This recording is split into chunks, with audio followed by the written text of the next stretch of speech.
지난 주간 휴스턴과 남부 텍사스에 허리케인 하비 때문에 큰 수해가 일어났습니다. 샌안토니오 텍사스에 계시는 맥스 루카도 목사님이 그런 수해를 입은 상황, 또 그 피해를 입은 사람들을 이렇게 구조하는 시민들의 모습을 보면서 그런 글을 쓰셨습니다. 이런 재난이 발생하면서 우리가 다시 한번 깨닫게 되는 것은, 우리에게 가장 소중한 것은 재물이 아니라 관계요, 사람이라는 것이다. 영어로 그렇게 얘기합니다. Stuff doesn't last, relationships do. Stuff, 우리가 가질 수 있는 물건, 눈에 보이고 손에 잡히는 이 stuff, 이 물건이 남는 게 아니라 관계, 사람이 정말 남는 것이다. 그래서 하나님께서 이런 재난을 통해서 우리 미국 사람들에게 다시 한번 이런 물건들보다, 니네 재물보다 너희 한 사람 한 사람이 하나님께 더 소중하다는 것을 깨우치시는 것이 아니냐. 하나님께서 미국 사람들에게 You matter more to God than things. 네 자신이, 너의 영혼이, 사람이 더 이 물건보다, 물질보다 중요하다.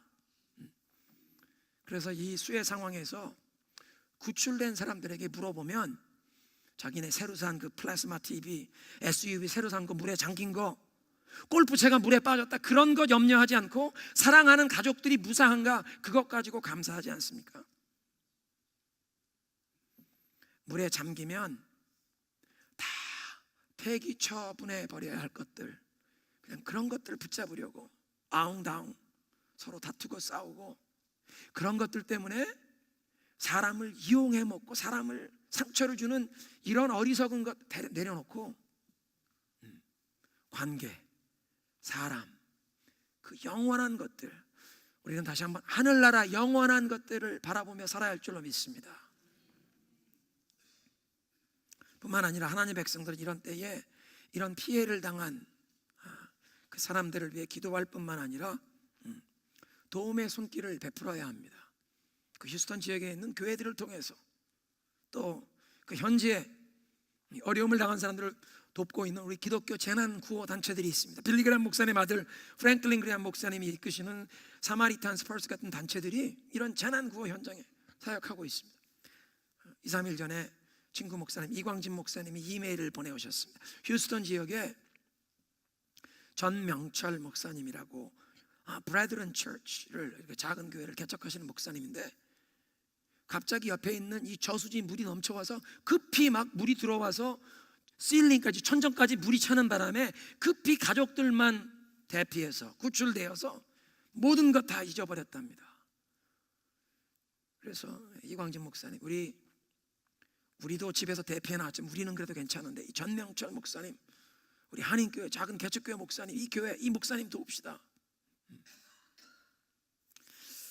여러분 혹 뉴스를 보셨는지 모르겠지만 휴스턴만 아니라 방글라데시와 인도 북동부 지역에, 서남아시아 지역에도 40년 만에 최악의 홍수가 일어나서 150만, 근 200만의 이재민들이 나왔습니다. 저희 본교회에서도 안은혜 선교사님께서 방글라데시에서 고아들을 돌보시고 이 빈민들 가운데 섬기고 계시는데, 오래전에 저희 교회 섬기시던 분인데 열방대학에서 훈련을 받으시고 방글라데시에 지금 선교사로 섬기고 계셔서 저희 교회에서도 협력 선교사님 후원하는 우리 안은혜 선교사님 계십니다. 홍수 피해를 입은 이런 불쌍한 사람들 돕기 원하시는 분들은 안은혜 선교사님 이름으로 지정 헌금하시면 우리 교회가 다 이렇게 보내서 그런 어려움 가운데 있는 자들 그리스도의 사랑으로 도울 수 있습니다. 오늘 아침도 요셉 가문의 이야기를 계속하겠습니다. 오늘 성경 본문은 요셉이 계속되는 기근 동안에 애굽의 그 모든 백성들을 다 먹여 살릴 뿐 아니라 주변에 있는 여러 나라 사람들, 가나안 지역의 거민들까지 다 살렸다는 것을 얘기합니다. 곡식을 팔아서, 애굽 사람들이 곡식을 사기 위해 그 자기들 돈, 재물을 다 가지고 와서 애굽에 있는 모든 금은 보화가 다 애굽 왕궁의 소유가 되었습니다. 사람들이 돈이 떨어지니까 그 다음엔 가축을 가지고 왔습니다. 가축이 다 떨어지니까 그 다음에 이제 땅 문서를 가져서 우리 땅도 다 사십시오. 가축도 땅도 다 토지도 왕의 소유가 된 다음에 백성들이 와서 얘기합니다. 우리를 노예로 받으십시오. 그리고 먹을 양식을 주십시오. 요셉이 새로운 토지법을 제정하게 되었습니다. 바로 왕 소유가 된 전국의 이 농토를 다 백성들에게 너희들이 농사를 지어라. 그 대신 5분의 1, 20%를 왕에게 세금으로 바치고 나머지는 너희와 너희 가족, 너희 자손들이 씨앗으로 양식으로 삼아라. 본문에서 우리는 이 요셉을 통해 리더십의 참된 의미를 보고 있습니다. 요셉은 애굽에서 바로 왕 다음가는 최고 권세를 가진 통치권자인데 모든 백성을 이 7년이나 되는 이 기근 속에서 그들을 살리기 위해서 아주 주도 면밀하게 치밀한 계획 속에 이 일을 진행해 나가고 있습니다. 섬기는 리더의 모범을 보여주고 있는 것입니다. 수많은 사람들에게 유익을 끼치며 섬기는 섬김의 리더십. 섬김의 리더십은 공동체를 든든하게 세우는 것입니다. 가정이든 교회든 국가든 어떤 조직이든 어떤 단체든 공동체에서 이 섬기는 리더가 그 모든 사람을 유익하게 한다는 것입니다. 요셉이 이 기근 동안 백성을 먹여 살리면서 그 바로 왕의 국고가 엄청나게 부여해졌고 그래서 국가적으로도 견고한 왕권이 되었습니다. 그래서 아마 이 기근이 지나간 다음에 그 재정이 풍부한 이 왕궁에서 온 나라를 새롭게 부흥시키는 그런 수많은 일을 했을 것입니다. 이 기관 시설을 새롭게 하고 경제적으로 정치적으로 국가의 모든 인프라가 새로워지는 아마 고대 사회의 가장 안정적인 견고한 나라가 되었을 것입니다. 어쩌면 고대 이집트의 역사상 요셉이 최고의 재상으로 손꼽을 수 있을 것입니다. 모든 가축, 토지, 사람들의 그 신분까지 다 확보한 다음에 요셉이 새로운 토지법, 새로운 세법을 정하여 발표하지 않습니까? 국가의 질서를 새롭게 세웠다는 것입니다. 어쩌면 요셉 때문에 빈부격차가 없어졌을지도 모르겠습니다. 모든 사람의 소유가 가축과 땅까지도 다 왕의 소유가 된 다음에 요셉이 모든 사람에게 이제 농사를 지시오. 각 사람들이 감당할 수 있는 만큼 다 농사를 지어서 여러분 가족이 먹여 살리고 5분의 1만 국가의 세금으로 바쳐라.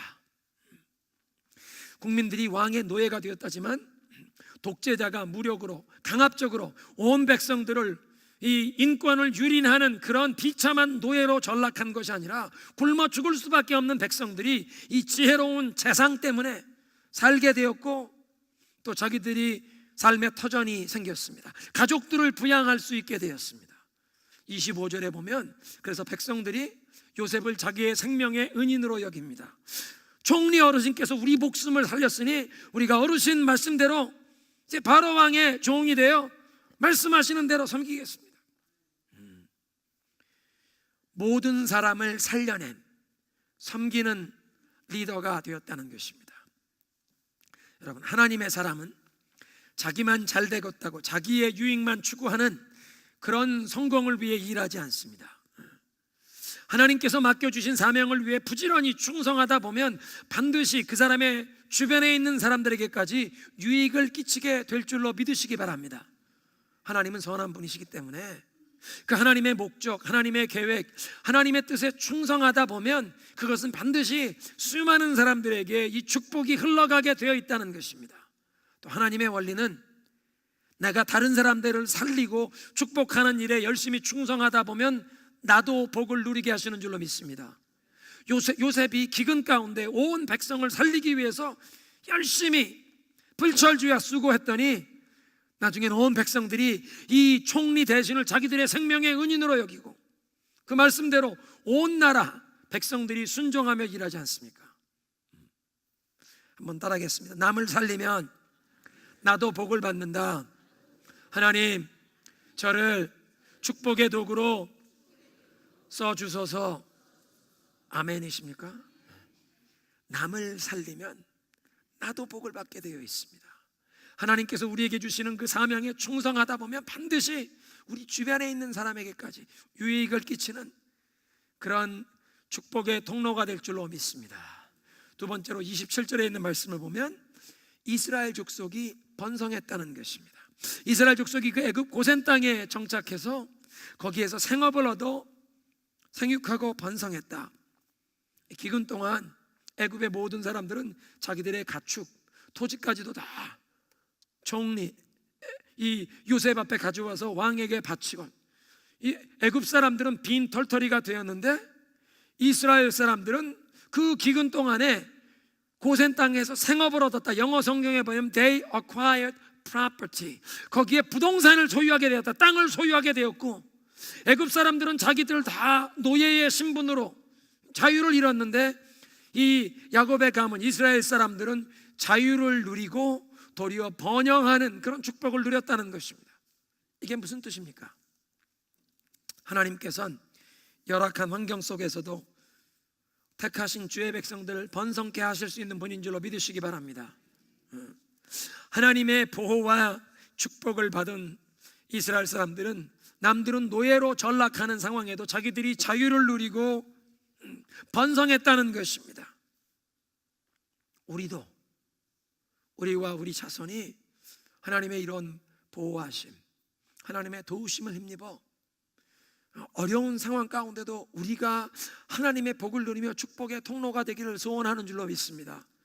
우리 어제 아침에 백투스쿨 아버지 특세로 모였습니다. 아마 한 150분 뭐 그렇게 이상 나오신 것 같은데요, 좀 더 많은 할아버지들이 나오셨었으면 좋을 뻔했다는 생각이 있습니다. 바울 선교회, 이 기드온 선교회 이 아빠들이 나와서 특성을 하는데 너무나 좋았습니다. 그런데 모세와 아론과 훌이 아마 할아버지들이었을 것입니다. 제일 이스라엘 공동체 안에 연장자, 이 가장들이 손을 들고 기도할 때 그 자녀들이 승리를 얻었기에 이제 3일, 이틀 3일이 있으면 우리 자녀들, 손녀들이 학교로 돌아갈 것입니다. 할아버지들이 하나님 앞에 손을 들고 기도를 하는 것입니다. 오늘 이 말씀에서도 보는 것처럼 하나님의 보호와 도우심을 힘입으면 기근 동안에도 주의 백성들은 번영하고 축복을 얻는 줄로 믿습니다. 우리의 자녀들도 이 어려움 가운데 하나님의 보호하심과 하나님의 돌보심, 하나님의 축복을 힘입어 축복의 통로로 세워지기 위해 우리가 손을 들고 기도해야 할 줄로 믿습니다. 27절 마지막에 이 생육하고 번성하였다는 말씀은 창세기의 중요한 주제입니다. 하나님께서 처음에 바다의 물고기, 공중의 새, 들의 짐승들을 지으신 다음에 그들에게 축복하십니다. 생육하고 번성하라. 창세기 1장 28절에 아담과 하와 사람을 창조하신 다음에도 그들에게 축복하시는데 생육하고 번성하여 땅에 충만하라, 땅을 정복하라, 하늘과 땅과 바다 모든 것들을, 모든 생물들을 다 다스려라 축복하십니다. 이것을 창조 사명이라 Creation Mandate 또는 Dominion Mandate, 통치 사명이라고 부릅니다. 생육하고 번성해서 다스려라, 그렇게 다스리라는 말씀을 주셔서 통치 사명이라고 부르는 것입니다.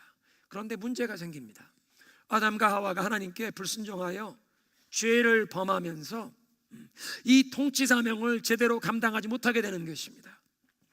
죄 때문에 두 가지 문제가 생기는데요, 첫째는 이 사람과 하나님이 다스리라고 했던 이 피조물 간의 관계가 어긋나게 됩니다. 하나님께서 본래 뜻하신 관계가 아닌 이상한 모습을 어긋나는데, 첫째 그 어긋나는 모습 보면 사람이 이 다스려야 할 이 자연 환경이 훼손이 되기 시작합니다. 생태계가 파괴되는 것입니다. 죄 때문에, 탐욕 때문에 이 자연을 잘 돌보아야 하는 청지기들이 자연을 훼손해버리는 탐심 때문에, 그래서 오늘날 전 세계적으로 지구온난화 현상이 생겨서 기상이변이 일어나지 않습니까? 태풍과 이 토네이도, 돌풍이 잦아집니다. 생태계의 균형이 깨어져 간다는 것입니다. 바다에, 태평양에, 대서양에 수자원이 고갈되어 간다는 얘기를 듣습니다. 우리가 살고 있는 이 서북미 지역에도 날씨가 바뀌었습니다. 그전에는 이 성미 지역에 겨울이 되어도 사람들이 우산 쓰는 법이 없었습니다. 그냥 부슬부슬 내렸는데 이제는 비 오는 시즌이 되면 우산을 받아야 합니다. 막 폭우가 내리는 것입니다. 여름도 이렇게 더운 폭염이 내리쬐는 적이 없었습니다. 기후가 이상해진다는 것입니다.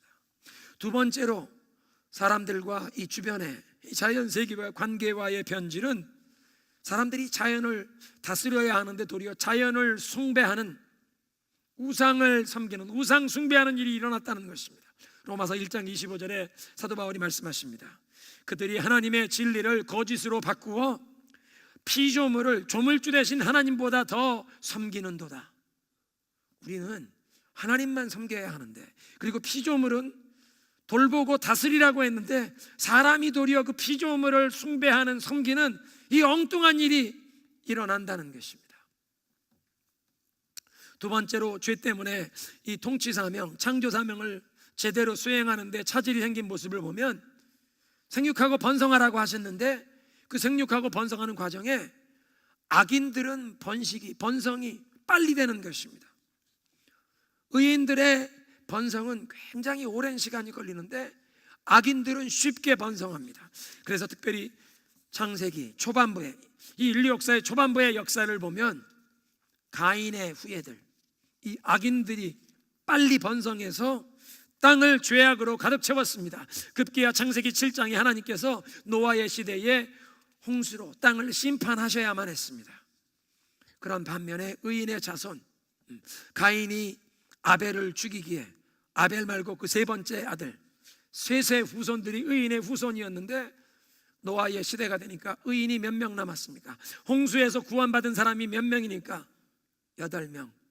노아와 그 아내, 그리고 3명의 아들들과 그 며느리들, 8명의 의인밖에 없었습니다. 노아의 홍수 이후에 노아의 후손들이 이제 땅에 퍼져 살기 시작하는데 그 가운데 또 죄인들이, 악인들이 일어나서 바벨탑을 세우면서 하나님을 거역하게 됩니다. 하나님께서 다시는 홍수로 온 세상을 심판하지 않으셨다고 하셨기에 베드로서의 말씀 보면 앞으로 하나님이 심판하실 것은 불로 심판하실 것입니다. 사람들이 하나님께 거역하고 반역하기에 이번엔 하나님께서 하나님의 말씀대로 하나님의 나라를 이 땅에 세워갈 사람을 택하십니다. 아브라함을 부르십니다. 창세기 12장의 사건입니다. 창세기 12장에 아브라함을 부르시고 하나님께서 그에게 약속을 주십니다. 내가 너를 축복하리라. 내가 나와 너 사이에 언약을 두어 너를 축복하여 너로 크게 번성하게 하리라. 너로 인하여 세상에 많은 족속의 아비가 되게 하리라. 아브라함에게 주신 것은 약속이었습니다. 눈으로 볼 수 있는 것이 아니었기에 아브라함이 그 말씀을 그냥 믿어야만 했습니다. 그 약속을 자기 생전에 눈으로 볼 수 없었습니다. 자기의 자손들을 하나님이 약속하신 것처럼 하늘의 별처럼 번성하게 하는 것 보지는 못했지만 하나님의 말씀을 믿어서 우리는 아브라함을 믿음의 조상이라고 부르는 그런 축복을 아브라함이 얻었습니다. 많은 자손을 약속하셨지만 오랫동안 자식이 없었습니다. 나이가 99세가 되었는데도 약속의 아들이 태어나지 않았습니다. 그런데도 하나님의 약속을 의심치 않고 믿었습니다. 그랬더니 그 다음 해 100세가 되는 해 약속의 아들 이삭이 태어났습니다. 많은 자손을 약속받았는데 오직 한 명의 아들을 얻었다는 것입니다. 아브라함의 아들이었던 이삭에게도 하나님이 나타나 약속하십니다. 내가 네 아버지 아브라함에게 주었던 그 서약했던 약속, 그것을 너에게도 그대로 이루어 주리라. 내가 너를 축복하여 네 자손을 번성하게 하리라. 하늘의 밤하늘의 별처럼 번성하게 하리라. 이삭이 몇 명의 자녀를 얻었습니까? 20년 동안, 결혼 20년 동안 자녀가 없다가 오랫동안 기도했더니 20년 만에 쌍둥이 아들을 얻었습니다. 에서와 야곱, 단 둘입니다. 그런 이삭에게 누군가 질문할 수 있었을 것입니다. 당신은 하나님의 약속을 믿습니까? 하나님께서 당신의 아버지 아브라함에게 말씀하시길 내가 너를 복주어 너를 번성하여 네 자손이 밤하늘의 별처럼 많게 하리라, 그렇게 약속하셨는데 당신 아버지에게 하나님이 주신 단 하나의 아들, 그게 당신입니다.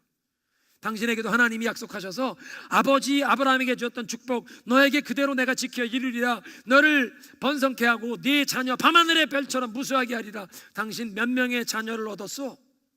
단 2명의 아들. 당신이 근데 얻은 2명의 아들 보시오. 당신의 큰아들 장남 하나님에 대해 관심이 없고 우상을 숭배하는 이방 여인 가나안 여인을 아내로 얻는 사람이요. 그리고 2번째 아들 그냥 엄마 치마폭에나 쌓여서 다니는, 어떻게 하면 남을 속이려고 하는 꾀쟁이. 아니 이런 아들의 장래에 무슨 장래 소망이 있겠습니까?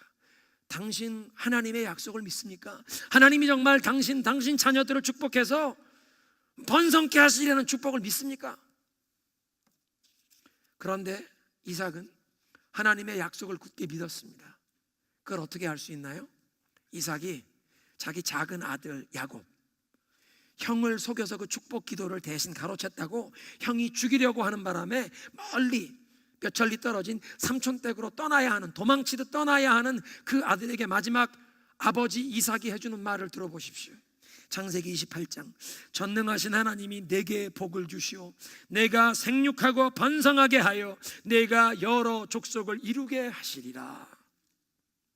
사실 아버지인 이삭의 입장에서는 큰아들 에서가 사나이다웠습니다. 나가서 사냥을 하고, 작은 아들은 별로 남자 구실하지 못할 것 같아서 우리 가문의 이 대를 이어갈 것을 이 장남 에서에게 축복을 다 해주고 싶었는데 하나님이 역사하셔서 동생이 그 축복 기도를 받게 된 것을 보면서 하나님이 얘를 축복하시는 모양이다. 그래서 이 동생이, 형이 죽이겠다고 하는 바람에 집에서 도망쳐야 하는, 집의 상황을 보면 너무나 비참한 상황인데도 그 아들에게 하는 얘기가, 전능하신 하나님께서 네게 복을 주어 너를 번성케 하시고 너로 큰 민족을 이루게 하시리라.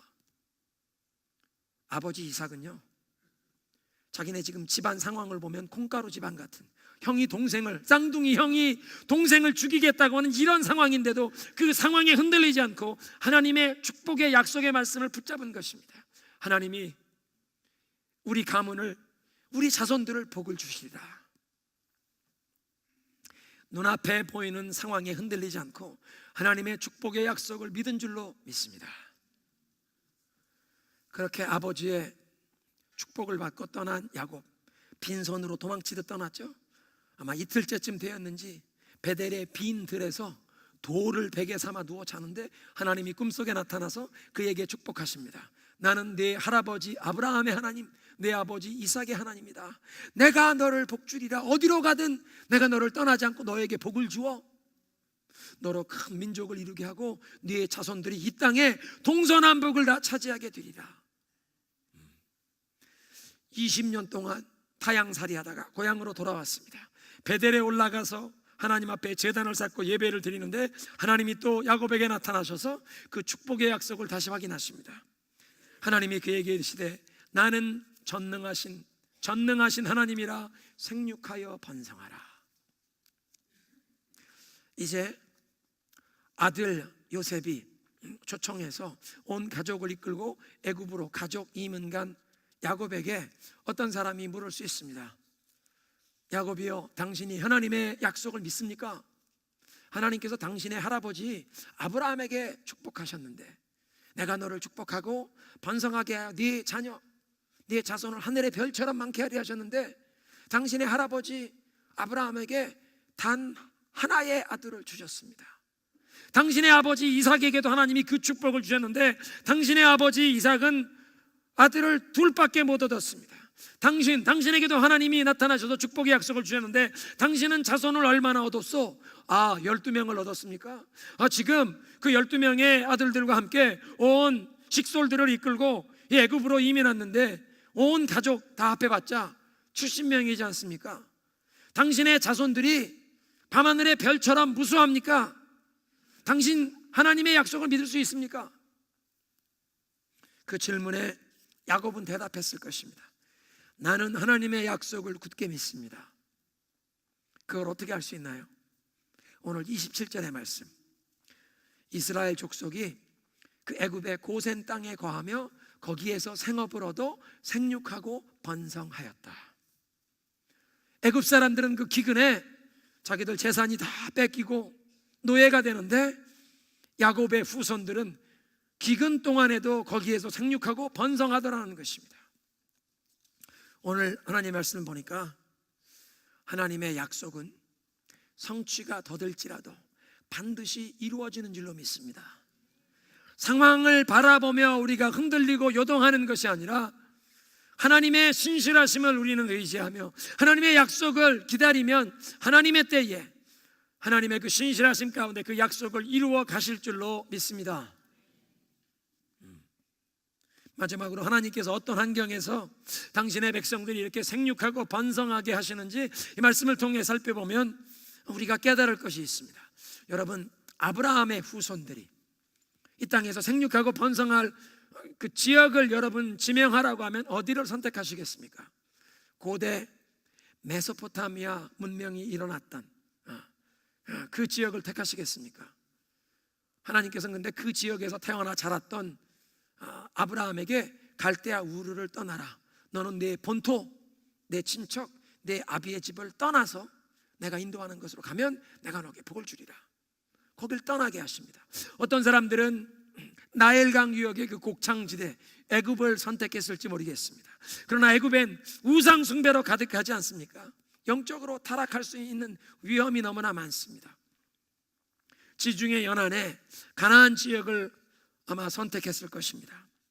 가나안 지역에도 우상 숭배가 있었지만 멜기세덱과 같은 경건한 사람들도 있었고, 무엇보다 이 가나안 지역은 이 나일강 유역이나 메소포타미아 지역에 비해서는 인구가 희박했습니다. 곡창 지역인 이 메소포타미아 지역이나 나일강 유역은 인구가 많았습니다. 가나안 땅은 아직도 이 아브라함의 후손들이, 유목민들이 널리 번성할 수 있는 그런 룸에 있었다는 것입니다. 그런데 이상하게도 아브라함 가문이 그 가나안에서 생활하는 약 215년, 220년 동안 그 자손들이 220년 동안 70명밖에 되지 않았습니다.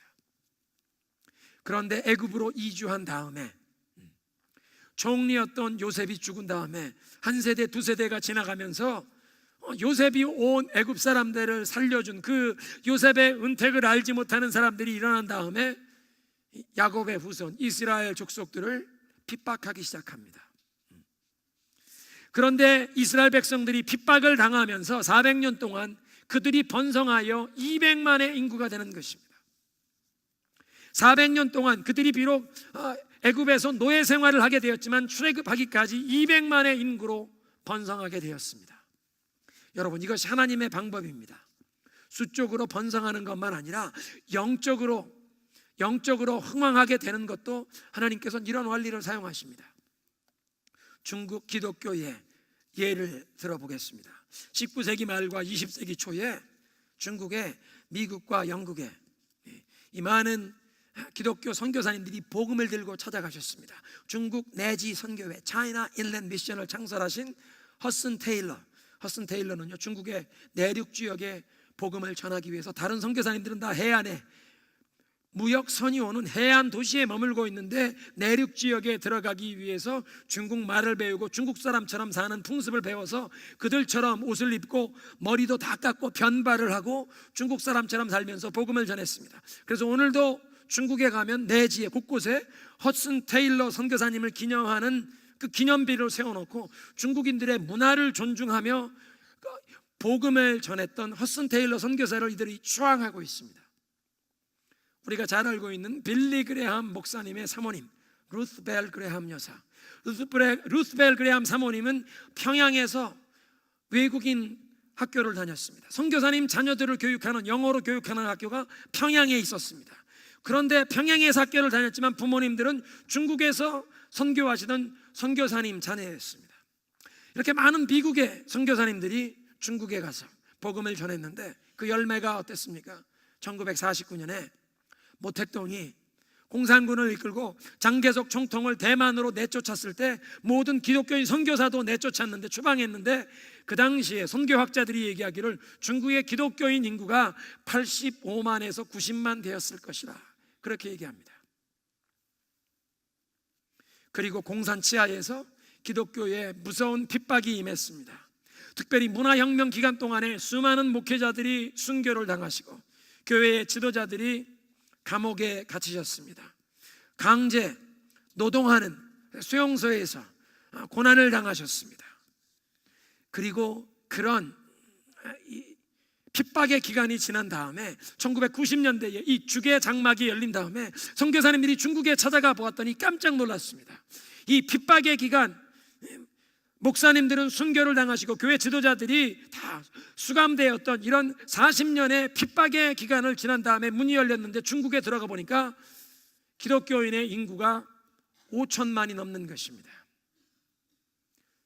간신히 87만 되던 성도들이 40년, 45년의 핍박의 기간 동안 최소한 50배로 성장했다는 것입니다. 홍콩의 중국 교회 연구소 소장인 자나탄 차오 목사님이 그리스도인의 삶의 고난의 의미, The Place of Suffering in Christian Life라는 책에 이렇게 썼습니다. 중국 교회의 눈부신 성장의 원인은 첫째, 저들이 그리스도를 위하여 핍박을 받았고, 두 번째, 성도들의 영적인 성장과 교회의 부흥에 있어서 고난이 필수적인 요소라는 하나님의 원리를 저들이 배웠기 때문이라. 그리스도를 위해 핍박을 받았고 개인의 영적인 성장과 교회의 부흥을 위해서는 고난이 필수 조건이라는 하나님의 원리를 배웠다. 오늘 말씀을 맺겠습니다. 사랑하는 성도 여러분, 하나님께서 때로는 성도들에게 환난과 어려움을 당하게도 하십니다. 고난을 통과하게도 하십니다. 왜냐하면 고난을 통해 우리의 믿음이 더욱 견고해지고, 고난을 통해 우리의 영혼이, 우리의 마음이 깨끗해지고 그리스도를 더욱 온전한 마음으로 따르기 때문입니다. 이 허리케인 할비 때문에 맥스 루케도 목사님이 말씀하신 것처럼 하나님께서 이 미국 사람들에게, 미국의 크리스천들에게, 야, 너희들 이 물질이 아니라 너희 영혼이 더 중요하다. 물질이 아니라 관계요, 사람이다, 네 영혼이다. 하나님이 깨우쳐 주시는 것 같다 하는 말씀처럼, 사람은 간사해서 어려울 때는 하나님을 열심히 찾고 부르짖어 기도하는데 등 따숩고 배부르면 하나님을 망각하고 살기 쉽습니다. 내가 잘나서 이 모든 것 누리고, 이 모든 것 내가 가질 수 있는 것, 모든 것 이룬 것처럼 오해하며 착각하며 살기 쉽습니다. 그래서 때로는 하나님께서 우리의 영혼을 깨우시기 위해서라도 환난과 어려움을 허락하신다는 것입니다. 그런데 이스라엘 백성들은 기근 동안에도 번성했다는 것입니다. 기독교 신앙은 이상적인 환경에서만 부흥하는 것이 아닙니다. 환난과 어려움 가운데서도 하나님의 택하신 백성들은 우리의 믿음이 더 견고하게 세워져 갈 수 있는 줄로 믿습니다. 우리의 연약함 속에서 하나님의 온전하심이, 하나님의 능력이 위대하심이, 그의 지혜가 무한하심이 도리어 드러나고, 그래서 이 우리의 연약함과 우리의 부족함을 통해서 하나님의 선하심이 온전히 나타날 줄로 믿습니다. 환난과 어려움을 통해서 우리를 더 경건한 믿음으로 나아가게 하시고, 그 가운데서도 우리를 번성케 하셔, 그래서 축복의 통로로 우리를 세워주셔, 그 하나님을 온전히 의지하며 하나님 상황에 흔들리지 않고 주님의 약속을 붙잡고 살게 하옵소서. 이런 믿음의 고백을 찬양으로 올려드리겠습니다. 약할 때 강함 되시네,